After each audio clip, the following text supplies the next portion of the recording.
Gente boa, gente amiga do Piauí, abraço, bom dia para você. Já estamos aqui com o seu Antena Rural da TV Antena 10. É mais um domingo a gente junto, preparando para você um programa todo especial. E você vai ver já já, olha só, cidade de Agricolândia celebra a safra, muita melancia, eita coisa boa. Um casal lá de Lagoa do Piauí une a paixão pela natureza e se tornam empreendedores no ramo das biojoias. E hoje, domingo, é dia de comer uma pescada amarela ao molho de camarão, na beira da praia. Espero você!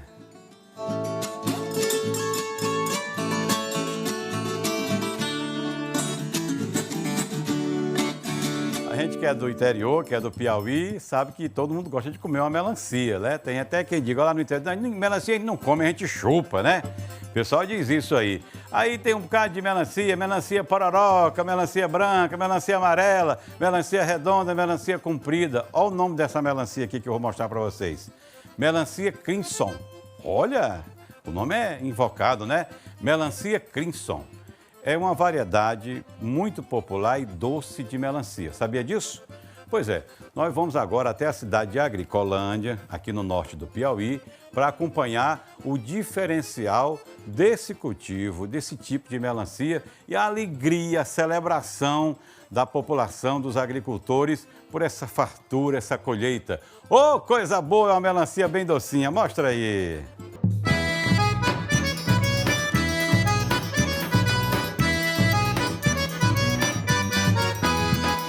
Estamos no município de Agricolândia, em uma propriedade de 4 hectares dedicada ao cultivo da melancia da variedade Crimson Sweet, uma das mais procuradas pelos consumidores.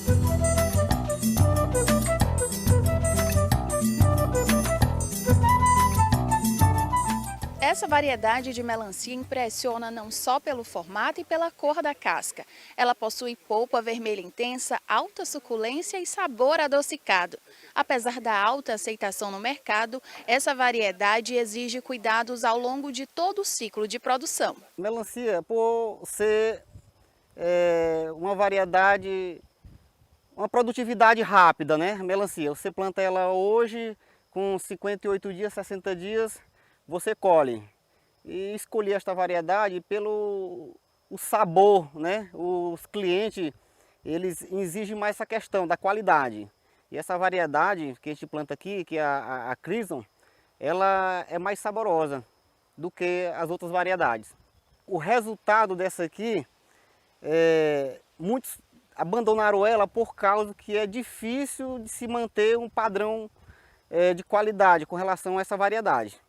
As demais, elas têm um desenvolvimento maior, a questão do fruto, mas o sabor é inferior a essa variedade aqui. Por isso que eu optei essa variedade. Dono da plantação, Cléuzio cultiva melancias há cerca de 10 anos. Comerciante na comunidade, ele conta que o interesse pela agricultura surgiu ainda na juventude, inspirado pela tradição da própria família. Olha, é questão desde a infância, né? Eu gostei de agricultura. Eu ingressei como servidor público, mas pelo prazer de ser agricultor, eu resolvi investir na questão da agricultura, principalmente na área da melancia. O cultivo é feito com irrigação no sistema de gotejamento. Na propriedade são produzidas 4 safras por ano. A primeira colheita acontece em abril e a última em agosto. Ao todo, a produção varia em torno de 85 a 90 toneladas. Aqui a gente trabalha com sistema de irrigação por gotejamento. Por caso, a gente inicia do dia 10 ao dia 20 de abril, já pega um período um pouco de chuva, porém a gente já usa o sistema de irrigação. Quando cessou a chuva, o sistema de irrigação por gotejamento entra em ação. A expectativa esse ano aqui, melhor, por causa do manejo, o investimento também foi mais. Então, com relação ao ano passado, nessa área aqui, esse ano podemos dizer que dobrou. Dobrou. Então a produtividade dessa área aqui, a gente quer aí em torno de 85 a 90 mil toneladas. Quem conhece a qualidade da produção faz questão de voltar. O senhor Zezinho já garantiu a melancia da vez e afirma que ela está entre as melhores da região. Todos os anos, esse nosso agricultor, companheiro de trabalho, vem fazendo essa plantação. Uma das melhores melancias que existe na região. Essa daqui eu compro e aprovo. E está à disposição. Quem quiser pode vir, que tem muita, viu? Às vezes vem comprar, leva lá para o postinho de saúde para a gente comer, para a gente saborear, que é uma das melhores melancias da região. Além de abastecer o mercado local, a produção de melancia fortalece a economia de Agricolândia. A agricultura é a principal atividade econômica do município e movimenta a geração de emprego e renda no campo. Aqui vai para Água Branca, que é próximo, vai para Barro Duro, para a capital, até para o Maranhão também essa melancia vai. O investimento está sendo bastante, até assim por conta da ajuda também do município, da prefeitura, né? Através de uma máquina agrícola que a gente tem, que é um incentivo até para estar ajudando os agricultores, até na questão de valores de hora, está ajudando muito. A respeito de economizar para que os agricultores comprem uma semente mais selecionada e possam também estar comprando um adubo para ajudar na produção. É uma forma de incentivar até mesmo os jovens, que hoje a gente tem essa preocupação, que os jovens também ajudem a gente aqui na agricultura. Porque aqui, como aqui em Agricolândia e outras regiões, a gente está vendo que a agricultura está um pouco lenta por conta da mão de obra. A terra daqui é muito fértil, a terra aqui é muito boa para a produção, tanto de melancia como de arroz, milho, feijão também. O plano nosso aqui na região de Agricolândia é exatamente isso, manter essa produtividade com relação à melancia, mas também a gente investir na área da abóbora, na área do maracujá. Futuramente a gente quer investir na área da banana também. A gente investe na área do feijão verde também, que é muito bom também, do milho verde, é muito bom, é satisfatório.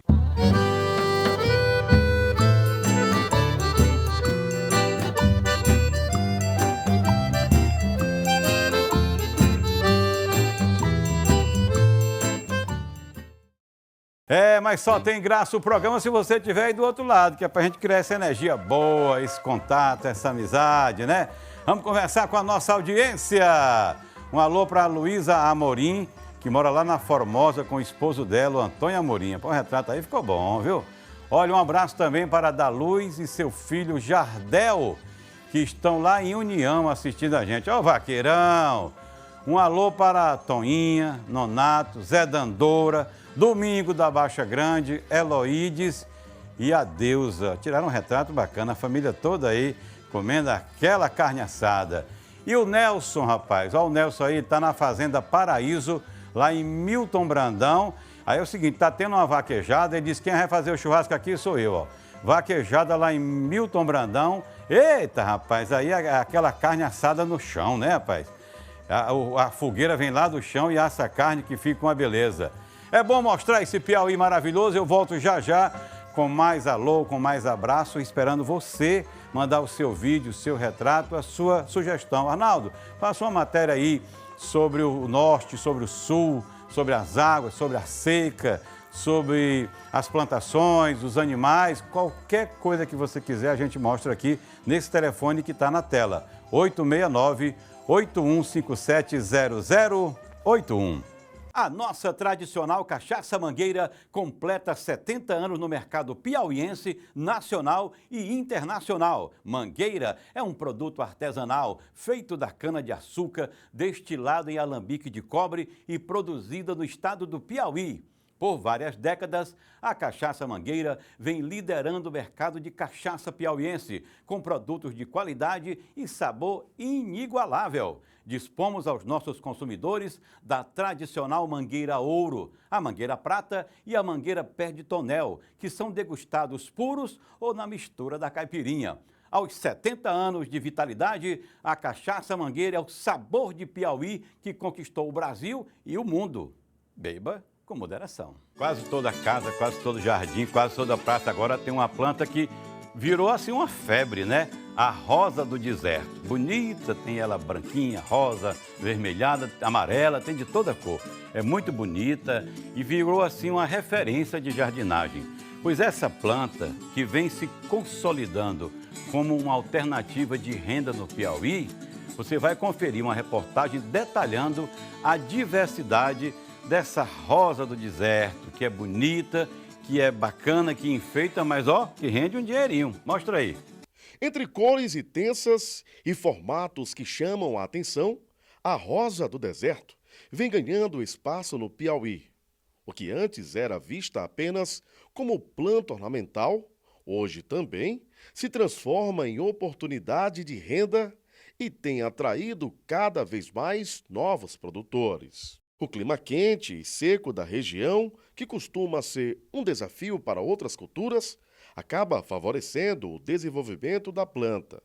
A rosa do deserto se adapta bem ao sol forte e encontra no Piauí condições ideais para crescer.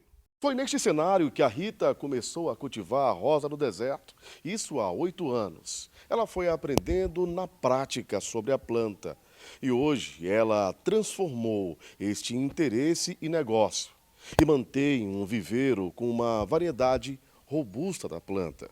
Eu comecei como colecionadora. Comprei a primeira plantinha, como todas as pessoas, né, fazem. Compra a primeira e aí quem compra a primeira rosa, ela termina se viciando. E aí daí, depois que chegou a primeira, a gente começou a comprar mais, né? E várias pessoas vinham aqui e viam as minhas plantas floridas, desenvolvidas, crescidas e ficavam me pedindo, me dá um galinho. Quem cultiva planta sabe, né? Que isso acontece muito. E aí eu ficava assim, de certa forma, com dó, né, de dar o galinho e também de dar a planta, né? Afinal de contas, quem é colecionador, quanto mais tem, mais quer. E aí eu comecei, aí veio a ideia, né, de começar a vender. E aí foi quando surgiu a ideia de começar com os enxertos e com as mudinhas. Mas o caminho não foi fácil no começo. Algumas plantas chegaram a ficar atrofiadas e não se desenvolveram como esperado. As principais dificuldades foram o tempo, o clima, né? Aqui varia muito, a gente tem o clima quente, o clima frio, e também com relação a pragas, né? Ataque de ácaros. Essa foi a minha maior dificuldade no início. Com relação a esse atrofiamento nas plantas, era a origem de onde elas vinham, né? Como eu não entendia, eu saía comprando em todos os lugares. E aqui hoje, Teresina inteira é abastecida por São Paulo. E em São Paulo, o clima é muito frio, elas são cultivadas em estufas. Então, quando elas chegam aqui em Teresina, né, vão ter um clima completamente diferente. E aí, isso ocasionava, né, o atrofiamento. E hoje eu tenho várias plantas que não se desenvolveram.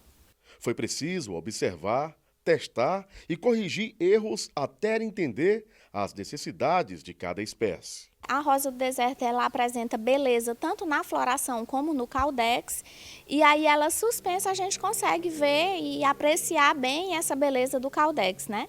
E com relação aos cuidados também, principalmente nesse período da chuva, né, que chove quase todos os dias, e essa água que cai do telhado, ela pode passar alguma bactéria para a planta e ela causar apodrecimento, alguma doença e até chegar a morrer. Aqui mesmo eu cheguei a perder várias, assim, né? No início do inverno a chuva pegou a gente de surpresa e tinha muitas plantas no chão e quase 50% do lote pegaram.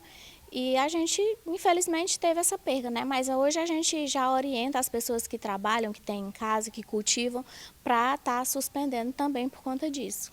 Com dedicação, Rita aprimorou as técnicas de cultivo. Passou a acompanhar cada etapa do crescimento, desde a muda até a floração mais elaborada. O processo ali é começado desde o início aqui da semente, né? Inicia pela semente. Aqui você planta, essas mudinhas aqui, elas têm em média 20 dias de nascido. E aí aqui a gente tem a segunda etapa, né, que ela já com 30 dias, com 1 mês e meio, 2 meses, aqui já com 2 meses e meio, aqui ela já com 6 meses, né? Aí aqui ela já adulta florida, né? E aqui nós temos uma já gigante, né? Bem florida, já na fase adulta da estação delas. No caso, aquela que está no vaso ali atrás, ali já é a fase final, então, que ela já fica pronta. É uma das, né? Ela chega a ficar bem maior ainda, né? A rosa do deserto, ela não para de crescer, nem se desenvolver. Então, quanto mais tempo, mais desenvolvida ela fica. Essa daqui, ela tem em média 8 anos, mas elas chegam a 10, 15, 20 anos. Hoje, a rosa do deserto, ela é uma planta, é uma das plantas ornamentais, né? Que quanto mais tempo elas crescem, mais valiosas elas ficam. Apesar das resistências, o cultivo exige atenção.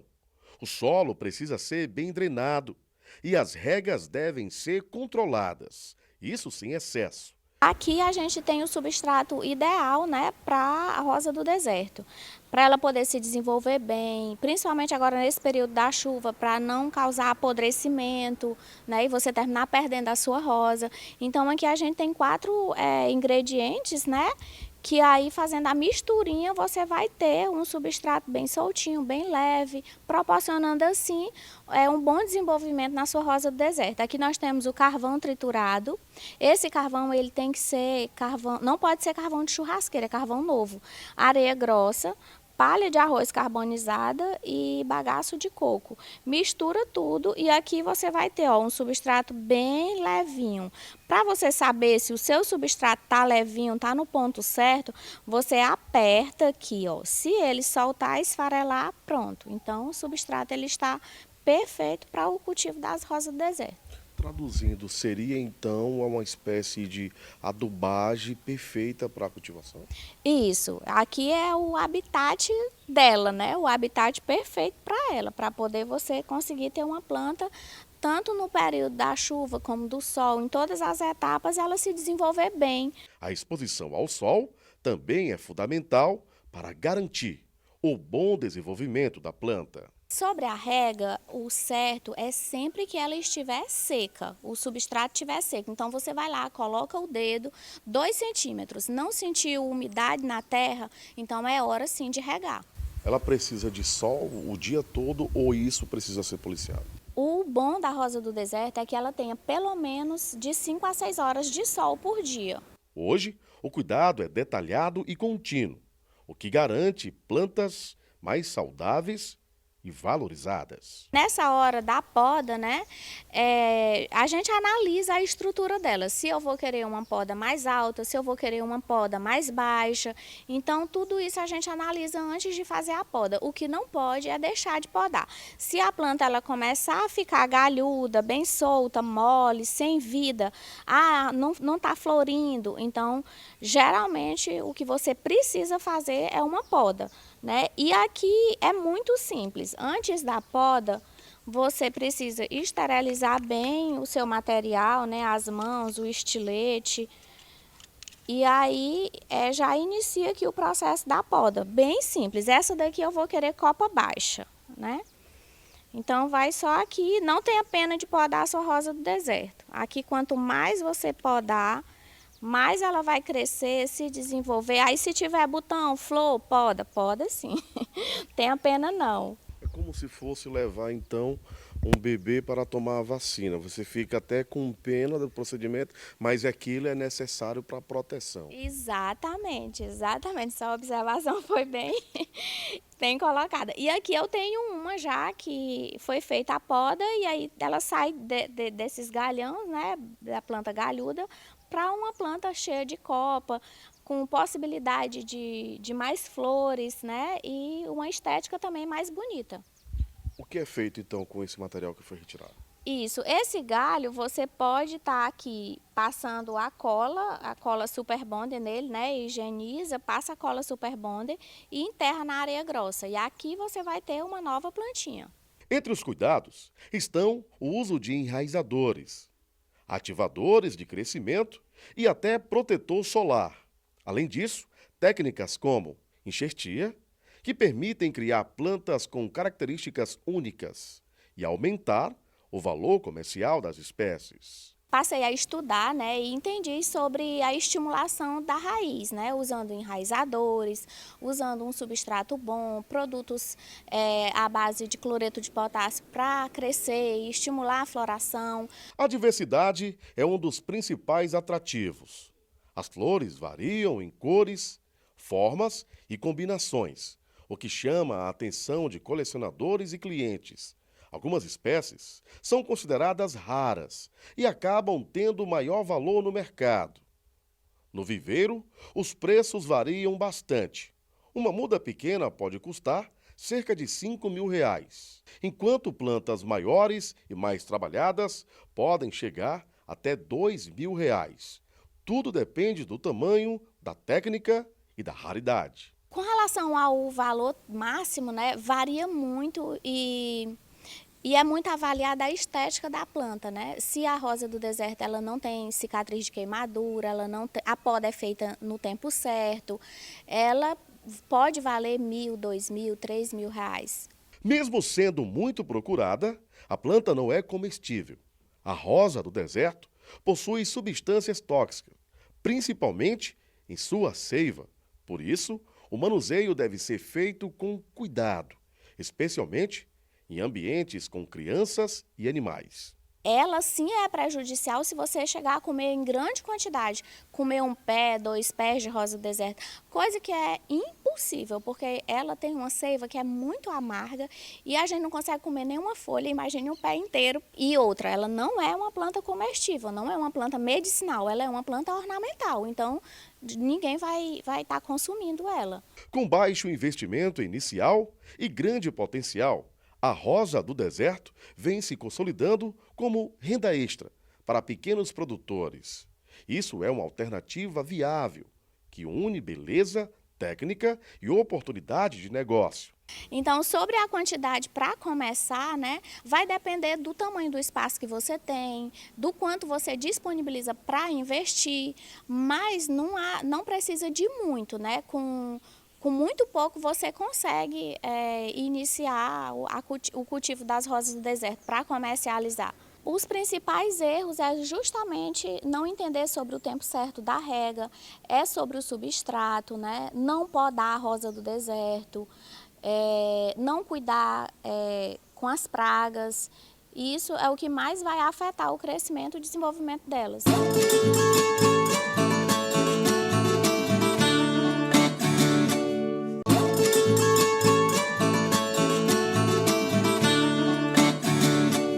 Vamos agora para a Lagoa do Piauí, outra cidade maravilhosa do nosso estado, para conhecer o trabalho desse casal aqui. Que história linda, gente, que emoção. O casal, né, o homem e a mulher, eles tiveram uma ideia, eles se apaixonaram pela natureza e pelas possibilidades de produzir a biojoia. Biojoia, o nome está dizendo, né, é uma joia feita biologicamente, com produtos naturais. E eles estão produzindo a biojoia a partir do coco babaçu. Aliás, a nossa produtora aqui, a Maria, está usando um brinco de coco babaçu. Lá eles produzem vários presentes, joias lindas a partir da natureza. Olha que história bacana.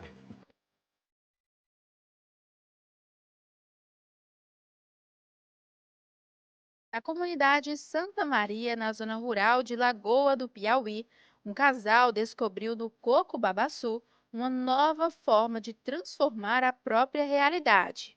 O fruto, abundante na propriedade onde vivem, ganhou um novo destino e passou a dar origem a peças artesanais que unem renda, identidade e aproveitamento consciente dos recursos da região. A gente só conhecia essa parte de extrair o coco, o azeite de coco e fazer o carvão.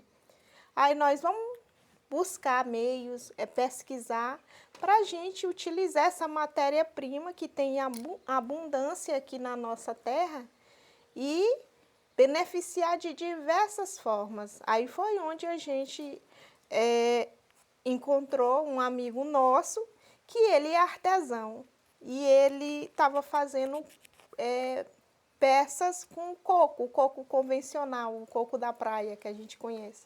Aí eu disse assim, você já pensou em utilizar o coco babaçu? porque vamos ver se tem peça. A gente foi atrás dessas imagens, né? Tinha algumas pessoas já utilizando com peças. Aí abriu a mente. Aí eu disse assim, ele disse, mas eu não tenho coco babaçu, não tenho como conseguir. Eu digo, mas no nosso terreno tem. Não se preocupe que meu esposo vai fazer as peças, eu já trago pronta para ti.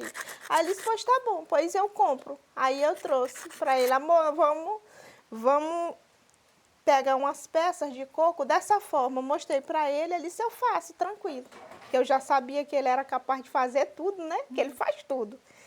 Aí ele gostou da ideia, aí ele disse que compra cada uma R$2. Aí abrimos, aí foi onde o estalo. Aí nasceu a ideia, pois vamos agora fazer peças e também vender a própria mandala do coco para outros artesãos. Assim como o meu amigo teve a necessidade, a gente pensou, outros artesãos do Brasil inteiro podem ter essa necessidade. E como não tem em outras partes do Brasil, o coco babaçu, eles vão se interessar.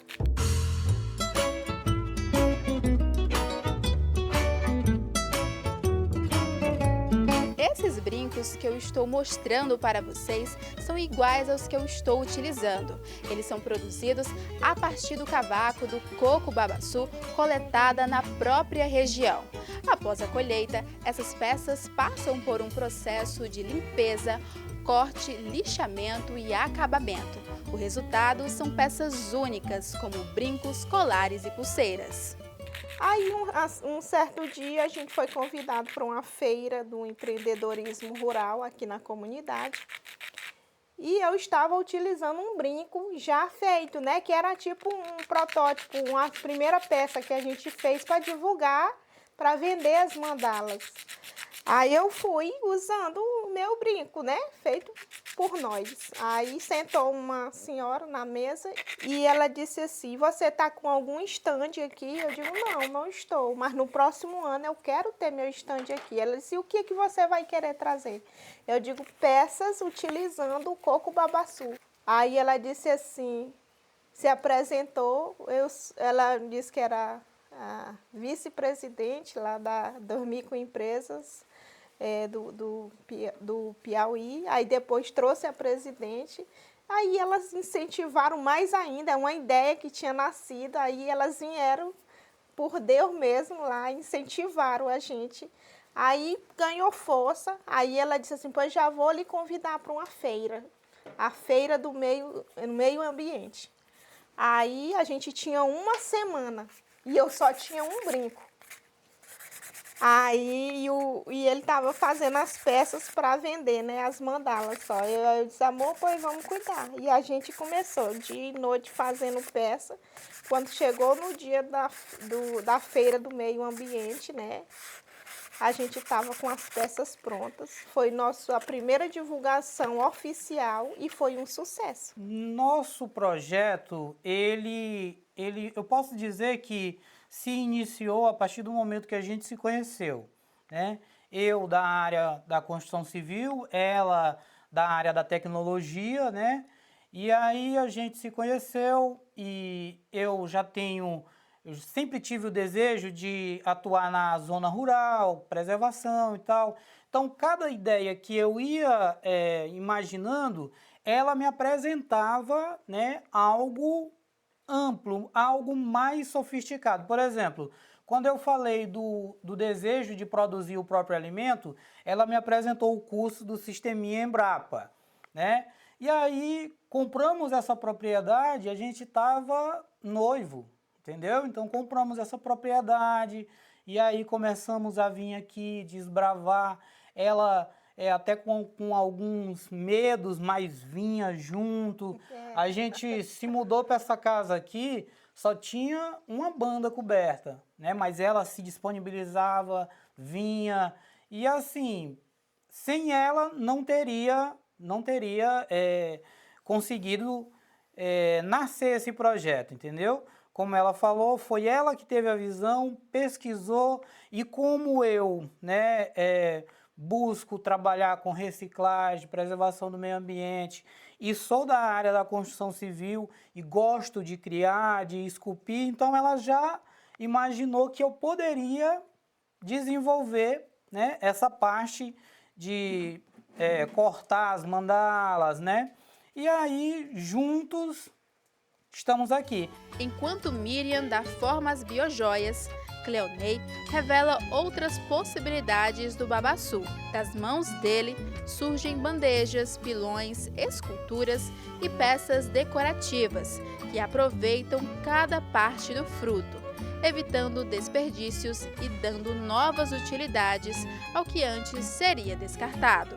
Bom, a produção das peças ela é muito simples, né? A gente precisa coletar o coco e o coco é algo tão espetacular que, independente do coco novo, recém-caído como esse, ou um coco já mais velho, ambos têm o mesmo potencial, porque a parte que a gente utiliza para a produção dos brincos é essa parte do cavaco, né? E essa parte ela é extremamente resistente, então é sensacional, né? A gente tira essa parte de fora, que é a primeira capa, né? A casca, parte, daí a gente faz um lixamento. Quando a gente vai anexar sementes, como é o caso aqui, a minha esposa coloca elas numa solução ou com água sanitária ou com vinagre, e aí a gente faz uma limpeza completa aqui dentro dessas câmaras com uma lixinha e hidrata no óleo mineral, né? A gente não usa verniz para não trazer um componente químico, né? Tendo em vista de que a proposta é manter o orgânico o máximo possível. Além do coco, a gente insere nessa produção sustentável outras sementes. Ele vai ser o carro-chefe, a mandala do coco babaçu. E a gente, para agregar mais beleza, né, nas peças, a gente deixar né, com cores, a gente bota sementes, né, sementes nativas aqui da nossa região, que é essas sementes encontradas aqui na natureza, até mesmo no nosso sítio, a gente encontra essa semente aqui, ó, essas sementes aqui, que é tendo carolina, né, o mungulu, conhecido como mungulu, para dar uma cor. É muito bonita. A semente da leucena a gente põe aqui nas peças. Aqui, por exemplo, é uma peça com coco babaçu utilizando a semente de açaí. Aí a gente faz diversas composições utilizando aqui o coco. O coco ele permite que a gente consiga utilizar ele para tudo. O coco ele proporciona matéria orgânica com a sua palha. Aqui na nossa casa a gente utiliza o talo, né, no ripado, na estrutura do nosso banheiro ali, é o talo do babaçu.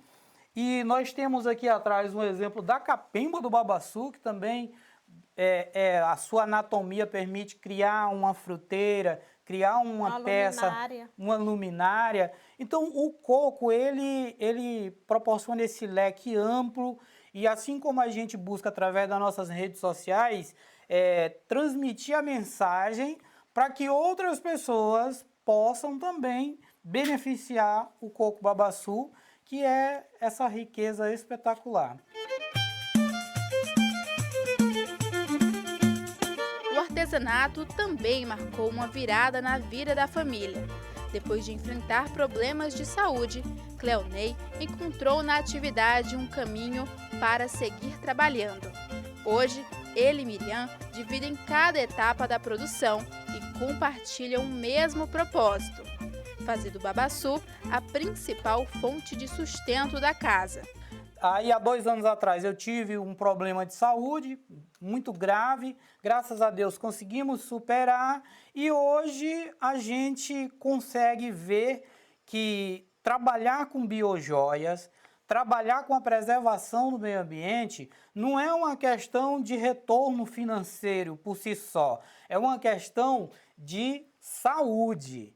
A gente tem observado que no momento que a gente está aqui, a gente está desintoxicando da poluição e da área urbana. Eu digo para ela, amor, quando a gente for, vamos procurar levar mesmo só o essencial, porque o demais a gente já tem aqui. Então a gente está aqui, a gente vai ali, quebra um coco, pega a amêndoa, põe na boca como se fosse um chiclete na zona urbana. E a gente está aqui, a gente tem o vinagreira, a gente tem aqui o xixá, a gente tem aqui a sapucaia, a gente tem atas nativas daqui. Então a gente busca estar preservando, catalogando as espécies que a gente tem aqui. O coco-babaçu caiu como um presente de Deus. Eu costumo dizer que é a árvore da vida.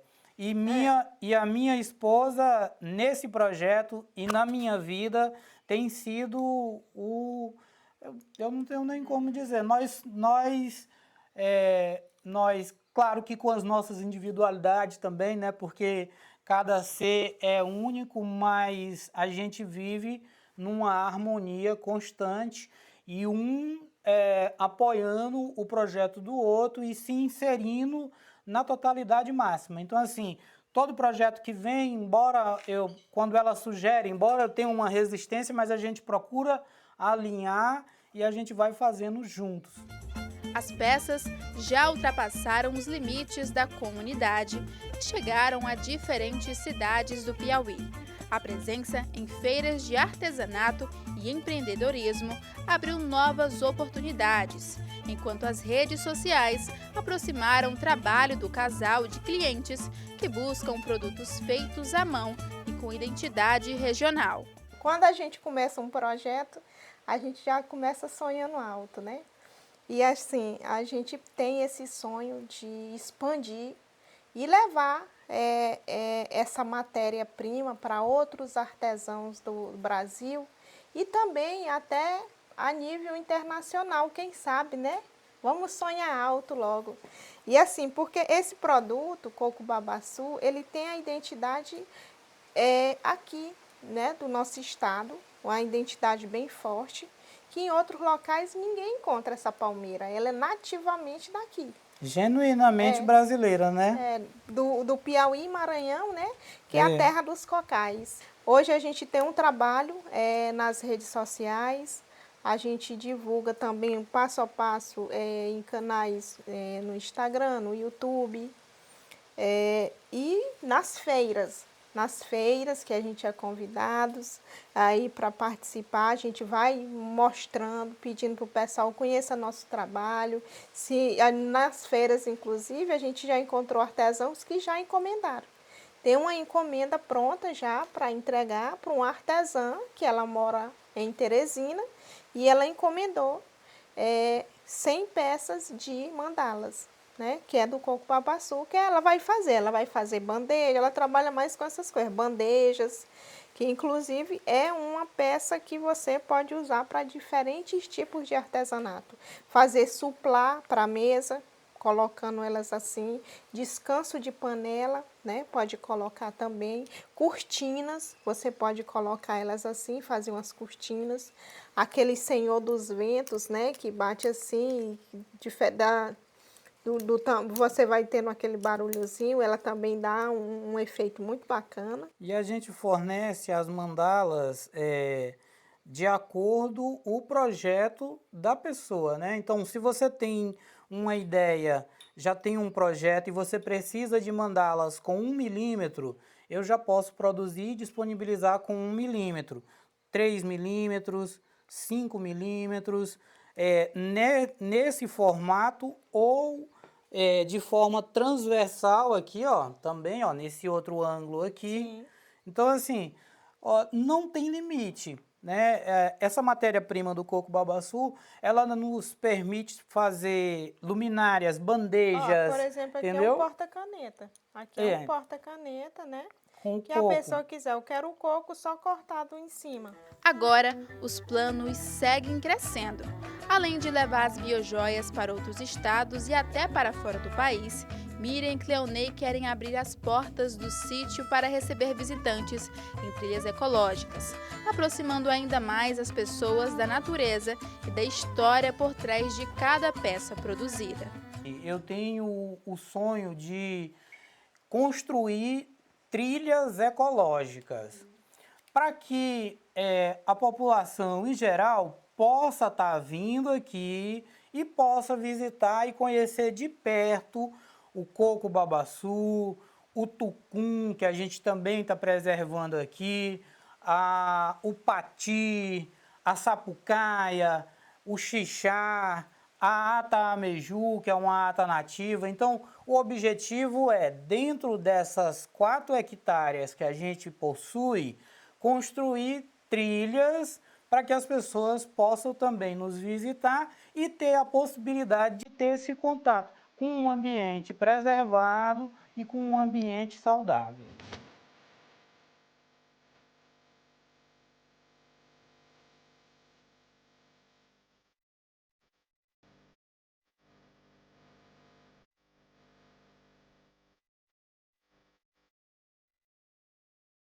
E nós vamos prestigiar, claro, sempre os nossos telespectadores. Ó, um abraço, ó, um alô.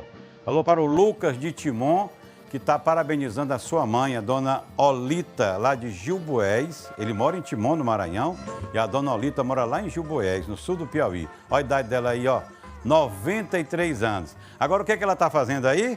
Está descascando uma abóbora pro almoço. Epa, olhou para cá. Ó, descascando uma abóbora para comer com arroz. Aí o filho dela disse que ela está tirando a gordura da picanha aí, ó. Rapaz, mas tá bonito esse retrato. Minha amiga, parabéns, viu? Quem também está assistindo a gente enquanto debulha o feijão, Fernanda e Levi, lá em São Mateus, no sul do estado de São Paulo. Mandaram o retrato pra gente, foi? Olha, um alô para o professor Francisco Oliveira, que nos assiste lá em São João da Fronteira, Piauí. Ó, rapaz, gostei das palavras que você disse aí sobre o nosso programa, viu? E um abraço também para a nossa audiência em São José do Peixe. Quem está mandando esse abraço é o Genivaldo. Rapaz, o Genivaldo aí, ele, a mulher, os filhos, todo mundo ligado aqui no Antena Rural da TV Antena 10. E você de casa, participe também, faça parte desse nosso time, dessa nossa turma, dessa nossa galera aqui do Antena Rural. Mande um vídeo para o nosso WhatsApp, 869-81570081. A sua avó, seu tio, aquele cantador de viola, ou um cara que toca uma sanfona. O que você quiser mostrar aqui, a gente mostra, porque o Piauí tem a sua cara, a sua identidade, e a gente tem orgulho disso, com certeza. Você pode rever os nossos conteúdos no portal a10mais.com. Nós temos uma coluna exclusiva do Antena Rural. Lá eu compartilho as nossas matérias, as notas do agronegócio, da agricultura familiar. Temos também um Instagram, você procura lá, @Antena Rural, e confere quantas vezes quiser todas as nossas reportagens do nosso Antena Rural, na TV e no digital. Olha, a receita de hoje, rapaz, um domingo desse, todo mundo em casa, e lá na beira da praia, mas rapaz, na beira da praia, a receita de hoje é uma pescada amarela, peixe do mar, com molho de camarão. Vai ser produzido, vai ser cozinhadinho lá na Praia da Pedra do Sal, no litoral piauiense. Vamos tibungar na praia, e vamos comer essa peixada. Mostra aí, Verônica. Hoje o Antena Rural veio até a Praia da Pedra do Sal, no litoral do estado do Piauí, para trazer para vocês uma receita para lá de especial e saborosa. É uma pescada amarela feita ao molho de camarão. Nossa parada é aqui. E será com a dona Rosilene, patriota teresinense que há 32 anos mora na Praia da Pedra do Sal, que iremos gravar e mostrar detalhes de uma tradicional peixada feita com pescada amarela ao molho de camarão. É uma teresinense com raízes, hoje a gente pode assim dizer, aqui na Praia da Pedra do Sal. Sim, eu tenho o título de cidadã parnaibana, por prestar muito serviço à minha comunidade. Como é que a senhora chegou aqui na praia? A senhora veio visitar, foi a recomendação? Não, meus pais tinham uma casinha de praia e eu fiquei órfã. E sem opção de vida, eu trabalhava, era secretária, ia ficar um desafio trabalhar e cuidar dela. Ela ficava muito doente em Teresina. E aí eu resolvi fazer um tratamento em São Paulo e em seguida vim morar aqui. Pois é, por recomendações médicas, como a senhora falou, que o clima da praia faria bem à sua filha, a senhora se estabeleceu na praia. Há 32 anos e sou feliz morando aqui. É um lugar maravilhoso, pessoas maravilhosas. E quanto a cozinhar, já vem no meu DNA. A minha família, a minha avó era cozinheira do Colégio das Irmãs. Meu sobrinho trabalha em São Paulo, no Jacan, aquele cozinheiro famoso. E a gente, todos nós cozinhamos muito bem. A pescada amarela ao molho de camarão é um dos pratos mais tradicionais da culinária regional e também um dos mais pedidos por quem visita os restaurantes à beira-mar. Enquanto o cenário da Praia da Pedra do Sal encanta pela beleza, na cozinha o trabalho começa bem antes de o prato chegar à mesa. Qual é o diferencial da receita que a senhora faz, que é a pescada? A gente tem ela de duas maneiras, no leite de coco, que é com leite de coco, batata inglesa e ovos. E temos também, que é a atração do bar, é a pescada amarela ao molho de camarão. O diferencial é que é uma receita tradicional, opcional e uma pescada muito vendida e o preço acessível. Tudo começa com a escolha de ingredientes frescos. A pescada amarela é temperada com limão, sal e depois de alguns minutos marinando, ela segue para a panela, onde recebe um refogado preparado com alho, cebola, tomates e pimentões. Aqui é o molho, a gente bota mais ou menos 200 ml de leite de coco, um pouco de água se precisar, mas geralmente eu uso muito pouca água, o extrato, uma colher de extrato de tomate e mais ou menos uma xícara de água.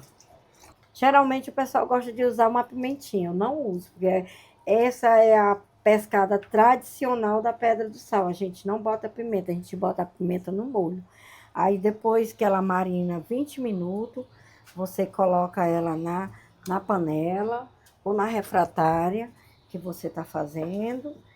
E nesse período, a gente deixa, eu marco 5 minutos, geralmente, para ficar de um lado e do outro.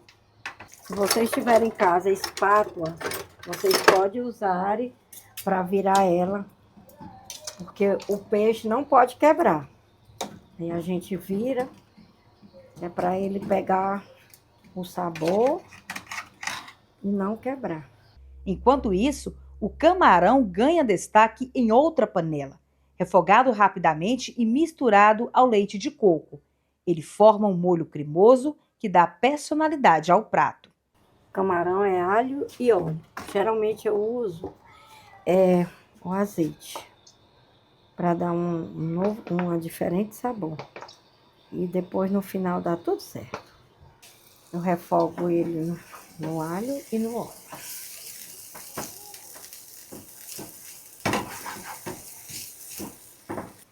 Todo o procedimento de novo.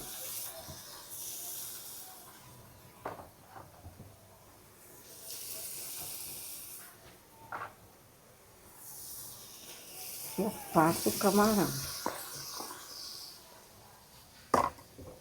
Uma pitada de sal. Aí começo a dourar ele. Aí você aqui escolhe se você gosta dele meio borrachudinho, deixa ele cozinhar mais. Se você gostar ele macio, quando ele vai mudando de cor, é a hora de você jogar os outros ingredientes. Se fosse para vender, ele ficava só assim, tá entendendo? Fritava ele, mas como eu vou fazer o molho, eu coloco o restante do tempero que eu usei no molho da pescada para fazer o molho. Aí fica um cheiro, viu?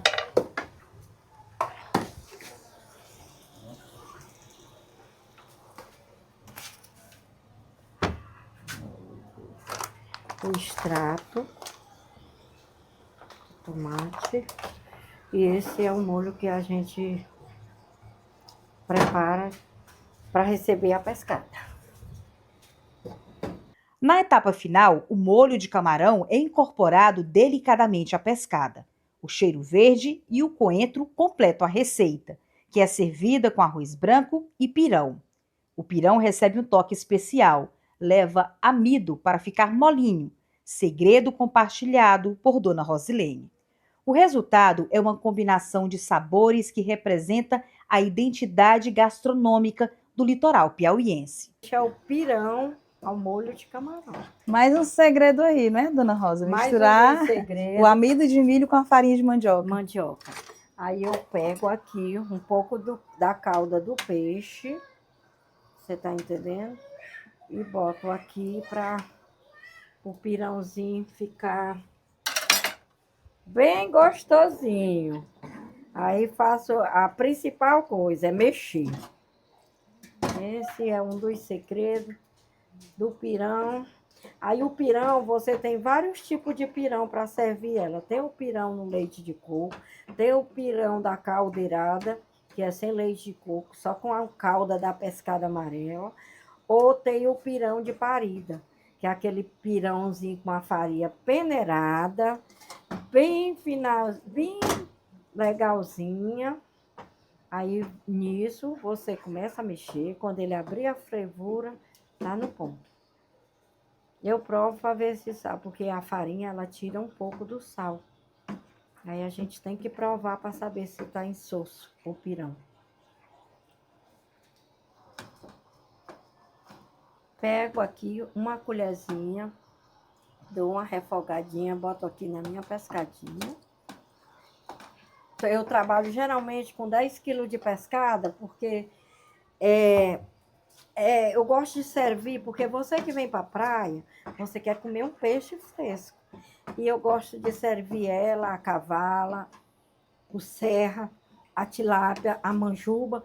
Geralmente eu gosto de servir fresquinha, em torno de 8 dias. Então eu compro meus peixes para 8 dias. Quando dá na quarta-feira eu renovo o estoque. Eu não gosto de guardar para gelar não, porque a graça que tem de você vir na praia é comer um peixe fresco. Mais do que uma refeição, a pescada movimenta restaurantes, valoriza a pesca artesanal e fortalece a economia das comunidades litorâneas. Para quem mora na região, é tradição. Para quem visita o litoral, é praticamente uma parada obrigatória. Olha, aqui a gente já tem o prato finalizado e tem alguns diferenciais desse prato, como a Dona Rosa estava conversando antes com a gente. A gente tem um peixe que ele é pescado aqui diretamente na praia, que é fresquinho, como a senhora estava comentando. Pescada amarela. A pescada amarela. É um peixe que ele é praticamente fresco, ele não passa muitos dias na geladeira. Não. Inclusive, a senhora estava dizendo por que a senhora prefere comercializar o peixe daqui. Porque os pescadores daqui, eles já têm aquele para vender para o atravessador. E a gente já tem aquela pessoa de comprar. Eles sabem o jeito que a gente gosta, o corte, eles que cortam. Porque é uma coisa nativa. E saborosa, né? Saborosa. É uma coisa do mar. Bom, e agora chegou aquela melhor parte, né? Que é fazer a degustação do prato aqui direto da Pedra do Sal, direto do Pantano Rural. E você sinta-se convidado a degustar junto comigo e a reproduzir o prato em casa. Ô, gente, chegou a melhor parte. Eu vou degustar aqui junto com vocês e vou dar minha nota.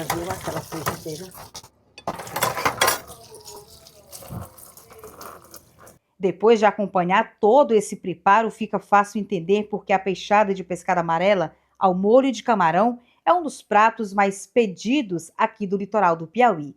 Uma receita que une ingredientes frescos, tradição e o talento de quem faz da cozinha um verdadeiro patrimônio da nossa cultura. E o melhor, cada garfada traz um pouquinho do sabor e da história do nosso litoral. Ei, gente, que bom. O programa mal começa e já está se acabando, né? Mas é todo domingo, 9 horas da manhã, a gente acorda cedo, uma equipe maravilhosa para trabalhar para você, você que trabalha pelo Piauí, que engrandece esse estado. Obrigado pela sua audiência. A TV Antena 10 agradece o carinho que você tem com a nossa programação. Domingo eu volto aqui no Antena Rural. Espero você.